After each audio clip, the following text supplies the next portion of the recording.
Okay, in this study we're going to talk about different kinds or different types of beliefs, and other ministries of course use different names for identifying the types of beliefs. We try to put simple names that kind of fit the type of belief well. So over 20 plus years of working in this area, we've found that the beliefs commonly fall into one of the following categories, and it helps to know what type of belief you're dealing with, because you then understand the type or kind of circumstances in a memory that you're actually looking for.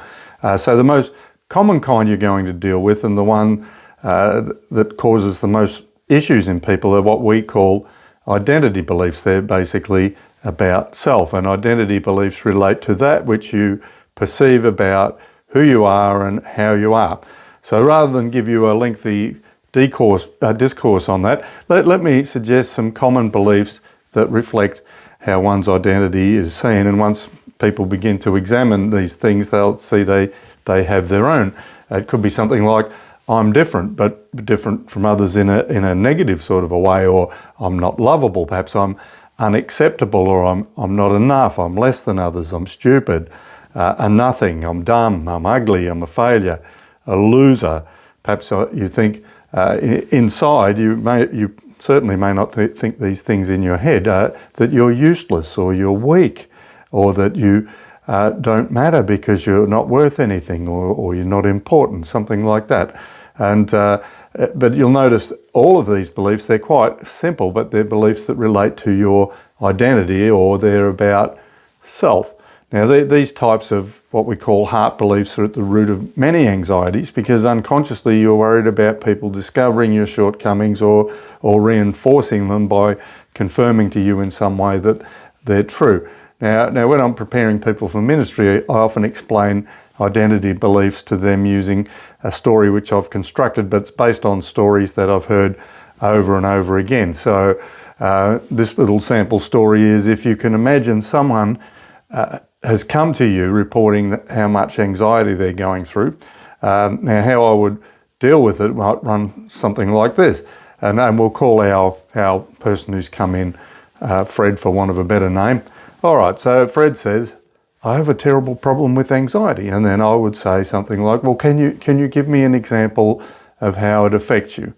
Fred would perhaps come back, well, as I think about it, I was at work the other day and I heard the main door behind me open and I had an anxiety attack and I reached for my pills. Then I would say to him, well, if you stop and think about that situation for a moment, what was it that you were worried about when you heard the door open? Now, Fred might get very thoughtful and sort of look inside and go, I was nervous that it might have been the boss. So then I would say, and if it was, what are you worried about happening? Fred may come back to me and say, well, I'm worried that he might have come over and looked at my work. Then I would ask him, and if he did, what do you think could happen? So you can see our role is asking questions to help him identify his beliefs. Okay, and then Fred, he says, he might tell me that my work was no good. And then I would say, well, I'm sure that's not a good feeling, so I want you to close your eyes and feel what it is like for him to tell you that your work is not good enough, and then let your mind connect you with other places in the past, or let's say historical events where you felt just like that, and in particular, the earliest time possible. Now, as Fred sort of thinks through things, after a bit of a pause, he would say, I've just remembered that when I was in kindergarten, on my first day, I was doing a painting with some other kids, and the teacher was coming along looking at everybody's work. Now, the first person was Mary, and the teacher said to Mary that her painting was so creative and so colourful. And then she came up to Johnny, who was sitting beside me, and she said, well, Johnny, your work is so neat and everything's all in the lines. But then when she saw mine, she said it was the biggest unrecognisable mess that she'd ever seen in her life. Now, then I would say, so as you look at that criticism and rejection, I want you to try to understand the conclusion and belief about yourself that you came to because of that experience. And so as Fred kind of thinks about it for a moment with some emotion, he says, I learnt I'm useless because I'm not as good as others. Now, then I would say, well, okay, well, let's ask the Lord what he considers to be true about you being useless and inferior to others. And then just concentrate on those beliefs and feelings and listen. Now, I might also pray a short prayer, something like, Lord, with a qualifying statement to qualify the belief. Lord, Fred believes that he's useless because he can't do what other people can do. So because he can't do what other people can do is what we call a qualifying statement. I mean, you could think you're useless for a number of other reasons, even exactly that, but coming from other memories. But in this case, the reason you feel useless, or the qualifying statement, is because you can't do what others could do. Okay, now Fred will pause, and then he might report, well, he said, this is assuming God's going to communicate to him in words in this case. He said, why would he have called me and chosen me if I was useless? He said that all of his children are created equal. They just have different gifts, but none are better than another.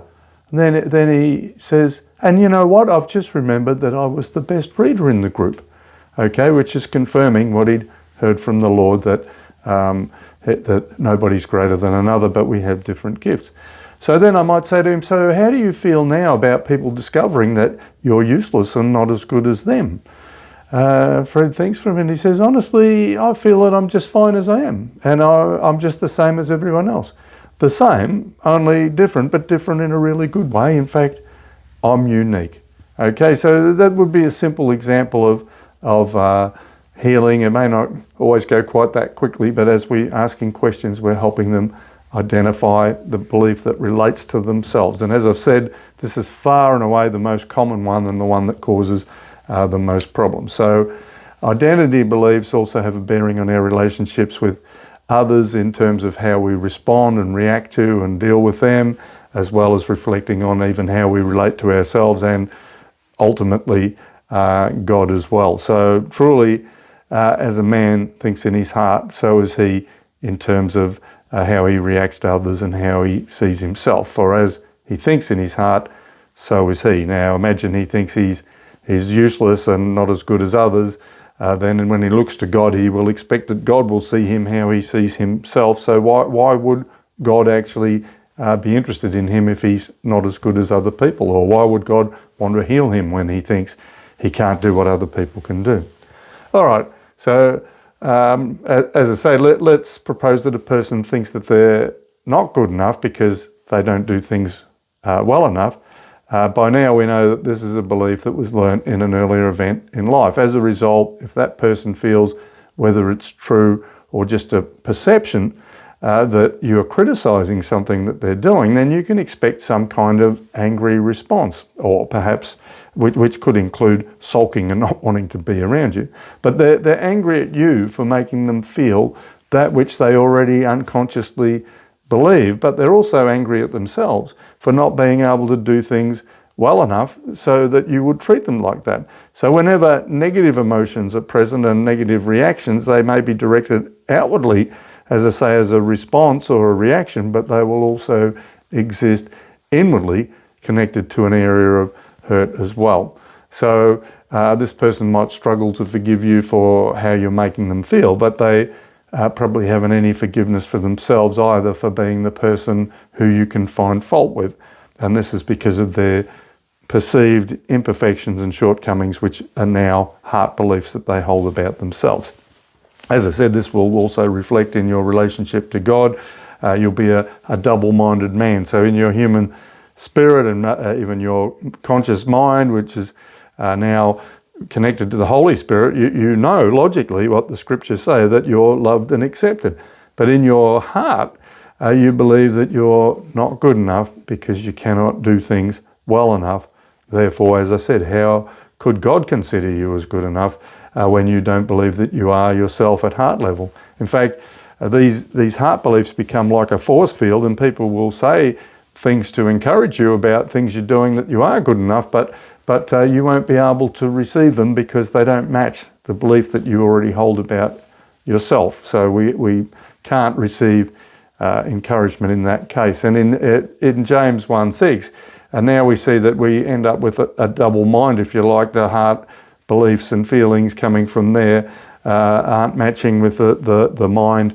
Actually, in some translations, it says a double-souled man. So in James 1:6, it says, "But let him ask in faith with no doubting. For he who doubts is like a wave of the sea driven and tossed by the wind.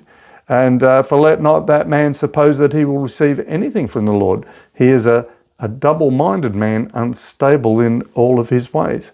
And if you look at it in the double-souled context, so now his soul is now sensitive to God and if you like, affected by his spiritual dynamics and what he knows in his mind. So that's a part of his soul. But then also the central point of his soul is his old programming. So these things end up having these two thoughts that don't match. And until we get the healing, sometimes, that we can't get these things to match. Times we believe in God's goodness mentally, but the lack of faith in our hearts is because of our doubts about our worthiness to receive. So we see that Jesus pointed out that we can have whatever we believe in our hearts, not what we believe in our heads. That's just simply mental assent or mental agreement. So for faith to flow, we have to believe that God is greater than our hearts to begin with, but we also need to receive truth about our value and worth. And we see Jesus saying in Mark 11:22-23, talking about, "Assuredly I say to you, whoever says to this mountain, be removed and cast into the sea, and does not doubt in his heart." So we're not talking about doubts in your mind, but believes that those things that he says will be done, that's because he believes he's worthy, then whatever, he will have whatever he says, okay? So looking back, we'd not been involved in doing this sort of ministry all that long when I noticed one day that my wife was getting a bit agitated and annoyed as I was in my own way trying to help her by cleaning down the kitchen bench. Now, I commented to her that I could see that me doing this was making her angry. And so after a short time, we identified that it seemed to her, this is how she perceived it, even though it was not meant to be that way, but to her it was as if I was implying that she wasn't doing a good enough job, that she was an untidy person, and that's why I had to clean up after her. So we began to ask some questions to find out where this began, and after a short period of ministry into a memory where she'd first learnt this and truth from the Lord, her whole attitude changed. Now, instead of being upset, she felt it could be a good idea while I was helping to sweep the floor as well and even put out the rubbish. Okay, all right, so that's identity beliefs. That's to do with yourself, whether you're good enough, whether you're acceptable and so forth. But let's look at what we now term situational beliefs. Now, this is something that you will deal with less, but as the name suggests, these are beliefs which have come out of a situation and may not relate to your identity, although they may be tied into your identity. And what's known as phobic beliefs fall under this category. So an example of this type of belief might be something such as having panic attacks in small spaces where you feel captive, like, for example, an elevator or something like that. Now, as you focus on the feeling, you might, for example, identify that the anxiety about small spaces, and as we ask some questions, might be that you will not be able to breathe. Now, as your mind does a data match with these places, and we're asking some questions, we're looking for these places holding those feelings that you remember. Maybe if you're a boy, as a small boy, say, for example, playing football at school. And as you were playing, remember you're small, you managed to get hold of the ball, but 5 or 6 big boys jumped on top of you and held you down. Now, in that moment, you were being crushed by these heavy boys, and you were trapped and you struggled to breathe. Now, as you focus on the memory of this situation, we ask you what you believed would happen if you couldn't get away and breathe. And the response might be, after they look at that bad feeling, well, I can't breathe, so I'm going to die. So there's nothing here that relates to your identity. It's not like I'm a bad person, so I'm going to die. It's I can't breathe. So it's to do with the situation, all to do with the situation. Now, as we have the person embrace the fear feeling and the belief that they're trapped and they can't get away and are going to die because they cannot breathe, we then ask God for his truth, which could simply be words or a realization that they didn't die, or some other communication that sets them free. So let me relate another story, just kind of concerning situation beliefs. And some time ago I was waiting with our lady bank manager in her office for some other staff to come in, and we were working out a financial proposition that we were putting together for a church development. Now, while we were waiting, I was just casually chatting with her, and she made the comment. She said, I see from your statements that you travel overseas quite a lot. And I said that's correct. And so she went on to say that she would love to be able to travel, but she has a fear of flying. So I said to her, well, our ministry experience is that often when people are afraid to fly, that it usually begins with some sort of traumatic memory, along the lines of maybe being a child in a swimming pool or a river or somewhere as they're small, and they get out over their heads, and they can't touch the sides anymore, and they can't touch the bottom, and they can't swim. So they feel like they're out of control and possibly they're going to die. Now, when they go on an aeroplane, their mind automatically makes the connection. You're not in control, you can't touch the bottom, there's nothing solid underneath you, and therefore you could die and nothing can stop it. So basically the belief is, I'm out of control. I've seen this many, many times. She looked at me in amazement and said, I just remembered when I was a small girl, I lived in the country in a little town, and I was in the local swimming pool, and I went out too far into the deep end, and I thought that I was going to die. Okay, so the point I'm making here is it's a belief from a situation. It's nothing to do with your identity. And now these are just simple terms that we use to differentiate between types of beliefs. And incidentally, of course, there can be many other situations that can produce a fear of flying. I recently encountered a lady with 3 different reasons from 3 individual memories that caused her to be afraid of flying. And as we dealt with each one, she was a bit less afraid of flying, but still felt a bit anxious about it. And then we did the next one, and then she's less anxious. And then when you deal with all of them, then they're at peace and even very often look forward to flying. Okay, a few years ago, actually, my wife ministered to a lady who had a fear of flying, and her husband was very frustrated because they were getting older, and he was eager to go adventuring, and so she received ministry for this fear and some other issues, and then they went home. They lived in a city quite a long way from us and had travelled for ministry, and so we didn't see them again for a number of years, but eventually we ran across them, and I remembered her fear of flying, and I inquired about how she was going with it. And she told me excitedly that they'd now been around the world several times. So it's amazing how powerful these beliefs coming from previous situations are in terms of our freedom to do everything that we either want or need to do in life. All right, now the final kind of belief that I want to mention here is what we call objection beliefs, and we call them objection beliefs because they're beliefs where for some reason there is an objection held that stops a person perhaps from proceeding to the memory or even receiving from the Lord, being prepared to listen. Now, an example of this could be something as simple as somebody believing that they're doing the wrong thing if they allow the possibility that their parents were anything less than perfect. So they don't want to look at memories where maybe their parents affected them in some way because they want to continue to hold this belief that they had amazing parents. Now, we all had amazing parents, but all of us, including us who are parents, know that not everything we did was perfect in terms of helping our children interpret their identity perfectly. So before they all go to these places where perhaps their identity was damaged, we'll need to find out and deal with why they think that being real about their parents is doing the wrong thing. And once we resolve that, then usually we can get into the memory. So you're not seeking to dishonour the parents, rather you're trying to find the source of your own problems.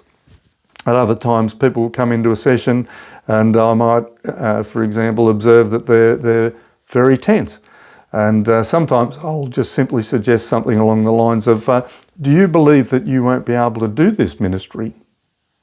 Or are you afraid that I'll be disappointed if you can't do this? Now, they may have grown up, as I say, getting a lot of criticism or people disappointed with the things that they failed to do to the standards that people put on them. So now they have this belief that they can't do what they need to do, or they can't do things that others can do, or they can't do them well enough. And so now they get anxious and they actually shut down and, if you like, object to doing ministry. Now, when I suggest this, they often look a bit surprised but respond with a, yes, how did you know?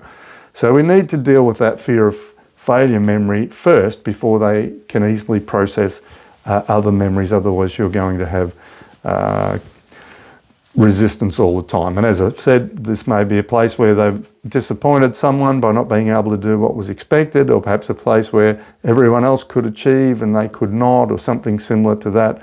And we need to deal with those beliefs first. Okay. Now, I recall one man, he was very hesitant to let himself connect with his memory, and he was feeling quite anxious. And I asked him what he believed that made him object to seeing the content of his historical event, if you like, and letting himself go into the memory to examine what he believed.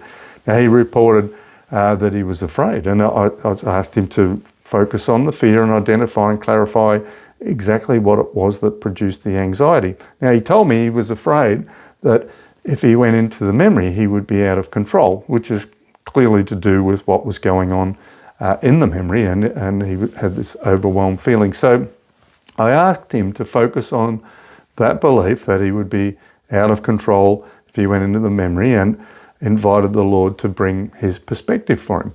So the man sat quietly for a moment with his eyes closed, and after a while he looked up, and as he did, he made the statement, "I am out of control." Now, this communication from the Lord meant something to the man in his inner parts. It was good truth, because we all have very limited control over the world that we live in, even the actions of people who are close to us. So this idea that we need to keep control, or that we can be in control, is actually flawed.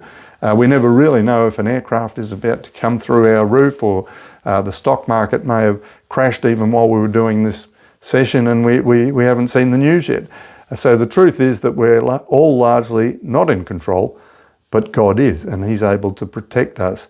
And him understanding that from what God said to him, that he's out of control, but God is in control, understanding that resolved the resistance and objection that the man held to proceeding into his memory to get his freedom. All right, so in the next study, we're going to look at how we can block our own freedom because of what we believe, and even on some level oppose our own release from captivity. Okay, we'll see you when you come back.